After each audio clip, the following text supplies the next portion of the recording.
बिस्मिल्लाहिर्रहमानिर्रहीम। मैं doctor Naseem Arain ji from Chhatarpur.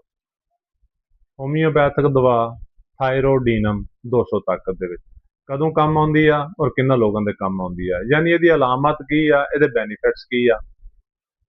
ਜਦੋਂ ਤੁਸੀਂ ਟੈਸਟ ਕਰਾਓ ਤੇ ਡਾਕਟਰ ਤੁਹਾਨੂੰ ਕਵੇ ਕਿ ਤੇਰਾ ਥਾਇਰਾਇਡ ਡਿਸਟਰਬ ਆ, ਤੈਨੂੰ ਹਾਈਪੋਥਾਇਰਾਇਡ ਆ, ਥਾਇਰਾਇਡ ਗਲੈਂਡ ਜਾਂ ਪੈਰਾਥਾਇਰਾਇਡ ਗਲੈਂਡ ਡਿਸਟਰਬ ਨੇ, ਔਰ ਉਹਦੀ ਵਜ੍ਹਾ ਨਾਲ ਤੁਹਾਨੂੰ ਕੰਪਲੀਕੇਸ਼ਨ ਪੈਦਾ ਹੋ ਰਹੀ ਆ।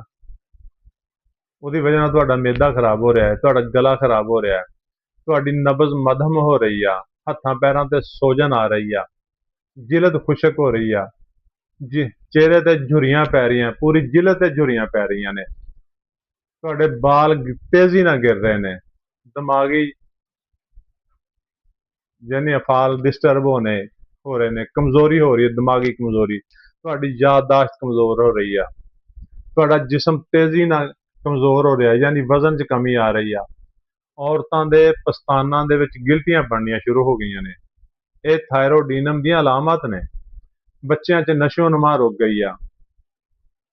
ਔਰਤਾਂ ਨੂੰ ਮੈਂਸਸ ਪ੍ਰੋਬਲਮ ਹੋ ਗਿਆ ਹੈ, ਯਾਨੀ ਮੰਥਲੀ ਜਿਹੜਾ ਉਹਨਾਂ ਦਾ ਮਸਲਾ ਸੀ ਉਹ ਡਿਸਟਰਬ ਹੋ ਗਿਆ। ਕਈ ਮਹੀਨੇ ਮੈਂਸਸ ਨਹੀਂ ਆਉਂਦੇ। ਯਾਦਦਾਸ਼ਤ ਉਹਨਾਂ ਦੀ ਵੀ ਕਮਜ਼ੋਰ ਹੋ ਰਹੀ ਆ। ਅਕਸਰ ਲੋਕ ਕਹਿੰਦੇ ਆ ਜੀ ਡਾਕਟਰ ਸਾਹਿਬ ਭੁੱਖ ਵੀ ਬੜੀ ਲੱਗਦੀ ਆ, ਗ਼ਜ਼ਾ ਵੀ ਬੜੀ ਅੱਛੀ ਖਾਂਦੇ ਆ, ਇਸ ਦੇ ਬਾਵਜੂਦ ਕਮਜ਼ੋਰ ਹੁੰਦੇ ਜਾਂਦੇ ਆ। ਯਾਨੀ ਹੁੰਦਾ ਕੀ ਆ, ਥਾਈਰਾਇਡ ਦਾ ਮਸਲਾ ਹੁੰਦਾ ਵਾ। ਖਾਣ ਪੀਣ ਦੇ ਬਾਵਜੂਦ ਕਮਜ਼ੋਰ ਹੁੰਦੇ ਜਾਣਾ, ਮਰੀਜ਼ ਦੇ ਚਿਹਰੇ ਤੇ ਝੁਰੀਆਂ ਪੈ ਜਾਣਾ, ਬੁਢਾਪਾ ਨਜ਼ਰ ਆਉਣ ਲੱਗ ਪੈਣਾ, ਯਾਦਦਾਸ਼ਤ ਕਮਜ਼ੋਰ ਹੋ ਜਾਣਾ। ਔਰਤਾਂ ਦੇ ਜ਼ਿਆਦਾ ਪ੍ਰੋਬਲਮ ਹੁੰਦੇ ਨੇ। ਔਰਤਾਂ ਦਾ ਇੱਕ ਬਹੁਤ ਬੜਾ ਪ੍ਰੋਬਲਮ ਆ ਕਿ ਚਿਹਰੇ ਤੇ ਮੁੱਛਾਂ ਤੇ ਦਾੜੀ ਤੇ ਯਾਨੀ ਬਾਲ ਆਉਣਾ ਸ਼ੁਰੂ ਹੋ ਜਾਂਦੇ ਨੇ। ਮੁੱਛਾਂ ਉੱਗ ਆਉਂਦੀਆਂ ਨੇ, ਦਾੜੀ ਉੱਗ ਆਉਂਦੀਆਂ ਨੇ। ਔਰਤਾਂ ਲੈਜ਼ਰ ਥੈਰੇਪੀ ਕਰਾਉਂਦੀਆਂ ਨੇ, 5-7 ਦਿਨਾਂ 'ਚ ਫਿਰ ਬਾਲ ਆਉਣਾ ਸ਼ੁਰੂ ਹੋ ਜਾਂਦੇ ਨੇ। ਬਹੁਤ ਜ਼ੋਰ ਮਾਰਿਆ ਤੇ 2 ਹਫ਼ਤੇ ਨਿਕਲਦੇ ਨੇ, ਫਿਰ ਦੁਬਾਰਾ ਬਾਲ ਆ ਜਾਂਦੇ ਨੇ। ਕਿਆ ਫਿਰ ਸਾਰੀ ਜ਼ਿੰਦਗੀ ਲੈਜ਼ਰ ਥੈਰੇਪੀ ਕਰਾਈ ਜਾਵੇ?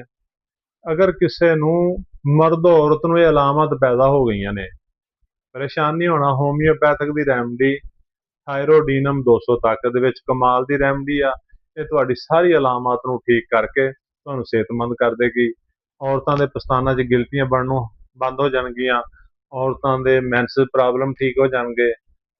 ਜਿਹੜੇ ਬਾਲ ਤੇਜ਼ੀ ਨਾਲ ਗਿਰ ਰਹੇ ਨੇ ਉਹ ਵੀ ਠੀਕ ਹੋ ਜਾਣਗੇ। ਦਿਮਾਗੀ ਅਫਾਲ ਜਿਹੜੇ ਨੇ ਉਹ ਵੀ ਦਰੁਸਤ ਹੋ ਜਾਣਗੇ। ਤੁਸੀਂ ਸਿਹਤਮੰਦ ਹੋ ਜਾਓਗੇ। ਅਗਰ ਤੁਹਾਨੂੰ ਪੈਰਾਥਾਇਰਾਇਡ ਜਾਂ ਥਾਇਰਾਇਡ ਦਾ ਕੋਈ ਮਸਲਾ ਹੈ, ਹੋਮਿਓਪੈਥਿਕ ਦਵਾ ਥਾਇਰੋਡੀਨਮ 200 ਤਾਕਤ 'ਚ ਲਓ। 5 ਕਤਰੇ ਦਿਨ 'ਚ ਇੱਕ ਦਫਾ 2 ਘੁੱਟ ਪਾਣੀ 'ਚ ਪਾ ਕੇ ਪੀਣਾ ਸ਼ੁਰੂ ਕਰ ਦਿਓ। ਕੁਝ ਮਸਾਇਲ ਐਸੇ ਨੇ ਜਿਵੇਂ ਚਿਹਰੇ ਤੇ ਵਾਲ ਆ ਜਾਣਾ, 2-2 3-3 ਮਹੀਨੇ ਲੱਗ ਜਾਂਦੇ ਨੇ, ਤੇ ਕੁਝ ਮਸਾਇਲ ਐਸੇ ਨੇ ਕਿ 15-20 ਦਿਨ 'ਚ ਹੱਲ ਹੋ ਜਾਂਦੇ ਨੇ। ਜਿਵੇਂ ਤੁਹਾਨੂੰ ਆਰਾਮ ਆਉਣਾ ਸ਼ੁਰੂ ਹੋਵੇ ਦਵਾਈ ਬੰਦ ਕਰ ਦਿਓ। ਇਨਸ਼ਾਅੱਲਾ ਫਿਰ ਤੁਹਾਨੂੰ ਦਵਾਈ ਦੀ ਜ਼ਰੂਰਤ ਨਹੀਂ। ਸਾਡੀ ਵੀਡੀਓ ਨੂੰ ਲਾਈਕ ਤੇ ਸ਼ੇਅਰ ਕਰੋ ਤਾਂ ਕਿ ਵੀਡੀਓ ਹੋਰ ਲੋਕਾਂ ਤੱਕ ਪਹੁੰਚੇ ਔਰ ਉਹਨਾਂ ਦਾ ਫਾਇਦਾ ਹੋਵੇ। ਸਾਡੇ ਅਕਾਊਂਟ ਨੂੰ ਫਾਲੋ ਕਰ ਲਓ ਤਾਂ ਕਿ ਤੁਹਾਡਾ ਤੇ ਸਾਡਾ ਰਾਬਤਾ ਰਹੇ। ਸ਼ੁਕਰੀਆ।